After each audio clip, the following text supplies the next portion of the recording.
You don't have to.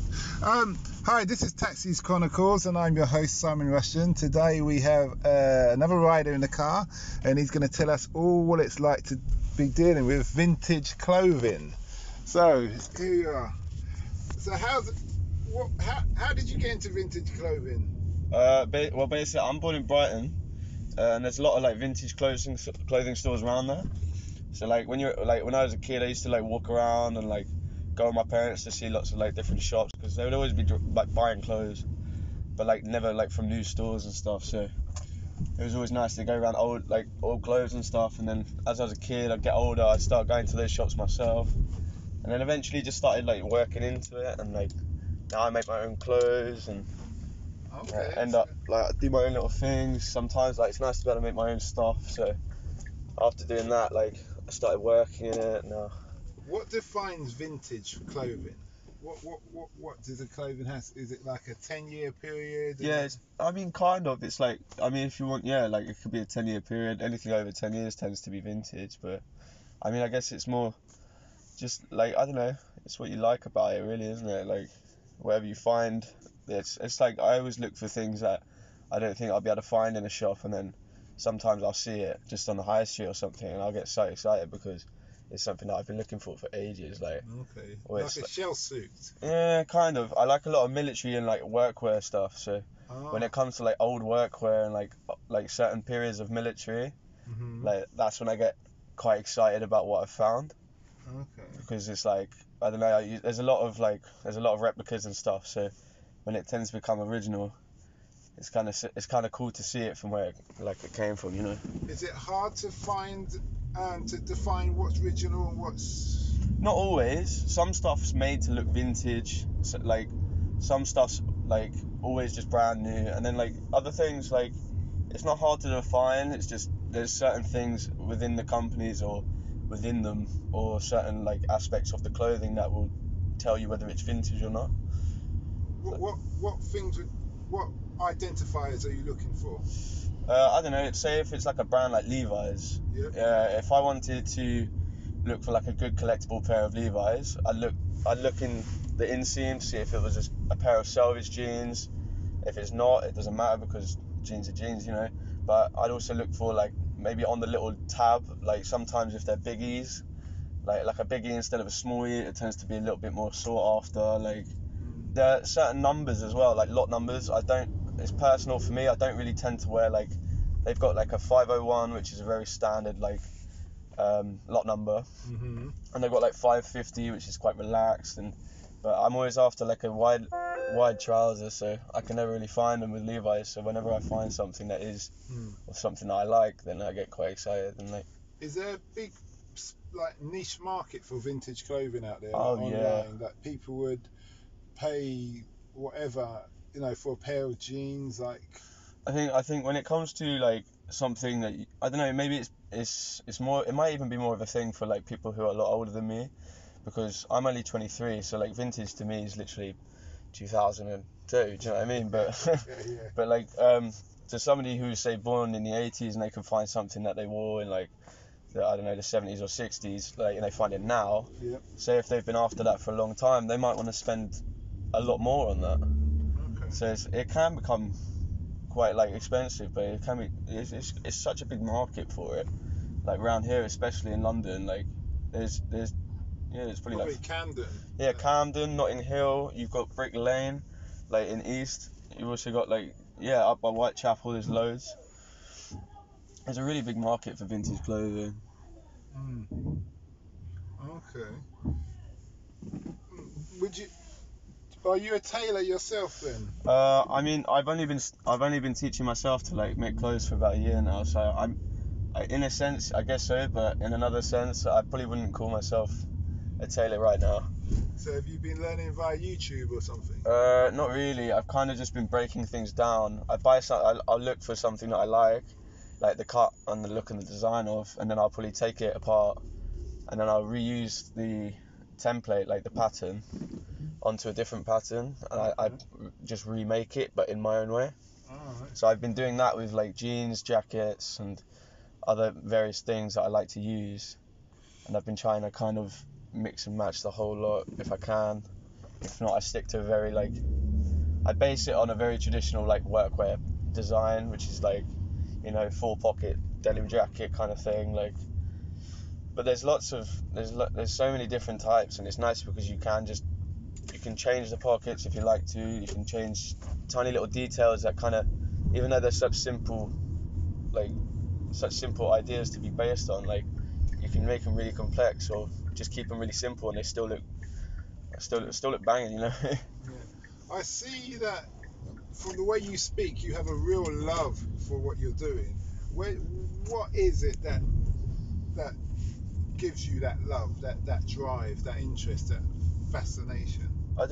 To be honest, like, I'm not too sure. Like, I've always just, it was only over the past few years that I've seemed to gather this kind of real interest for like clothing and like making and like just creating clothes myself. It's just become its own drive, if you get me. Like, but I think just the interest in vintage and like old clothes and really well made like denim items and stuff, like, it just makes me really excited because I get to figure out where it comes from and like what kind of like work and effort goes into it.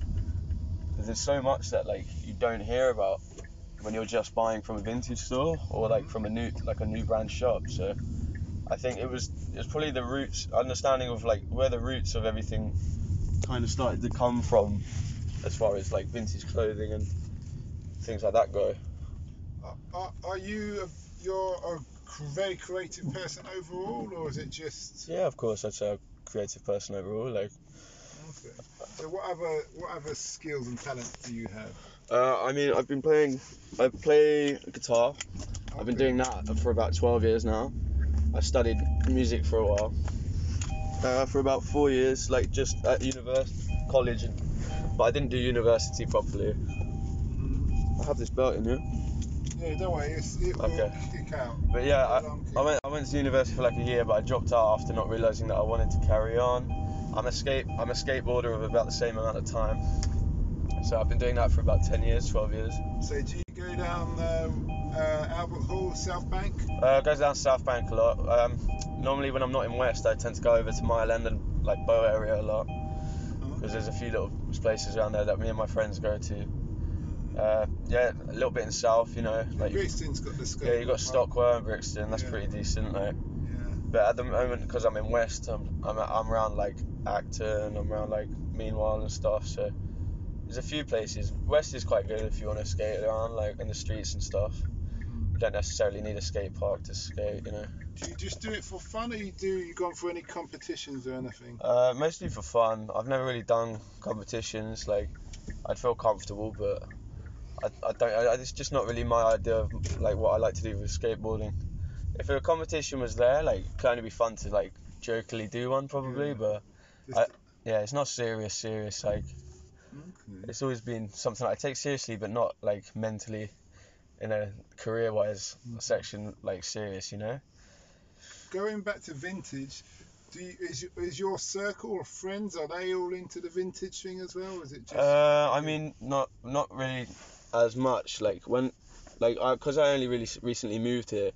Like, it's only really like the area that I'm working in, I notice, is very involved in vintage. So the people around it are quite involved, but a lot of my friends aren't really into the vintage like thing. So, but I definitely like really sit onto them.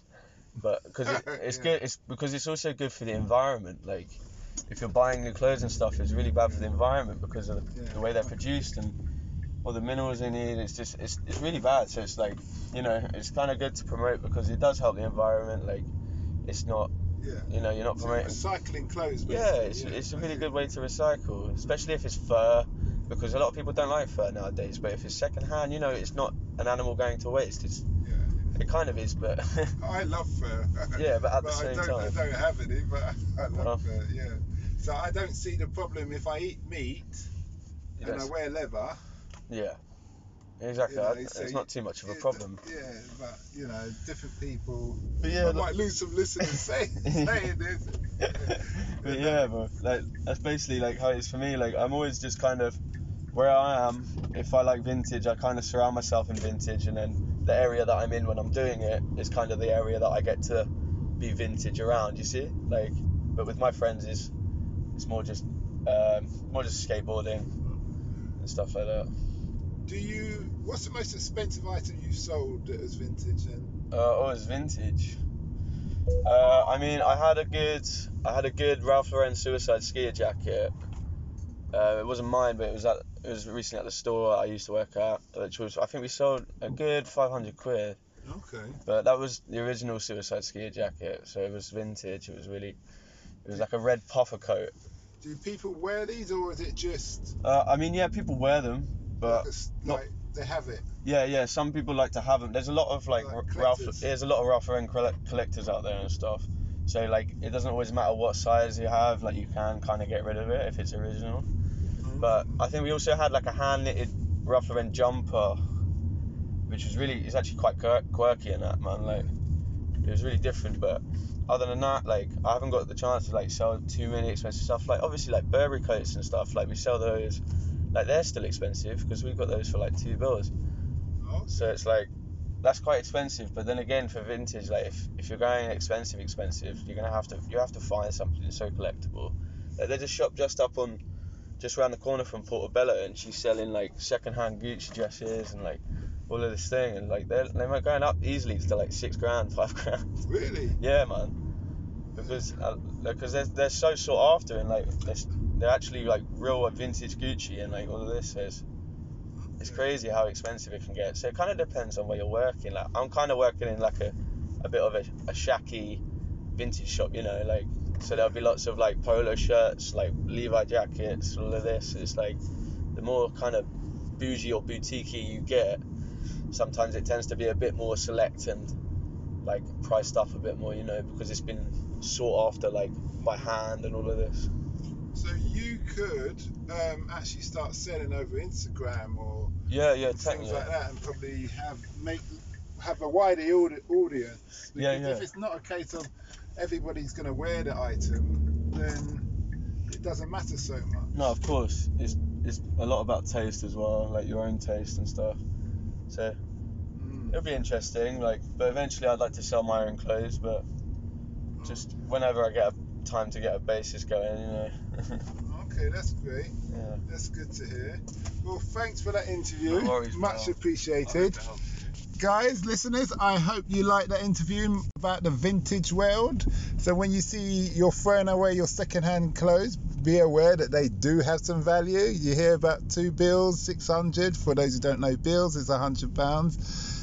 So I hope you liked it. Feel free to leave a voice message in response to whether your dislikes or likes. Don't forget to like, share and subscribe. Also, we have our sister podcast, which is Africa Investing Stories, all about investing in Africa, the good things, the bad things from a foreigner's point of view. So feel free to have a listen.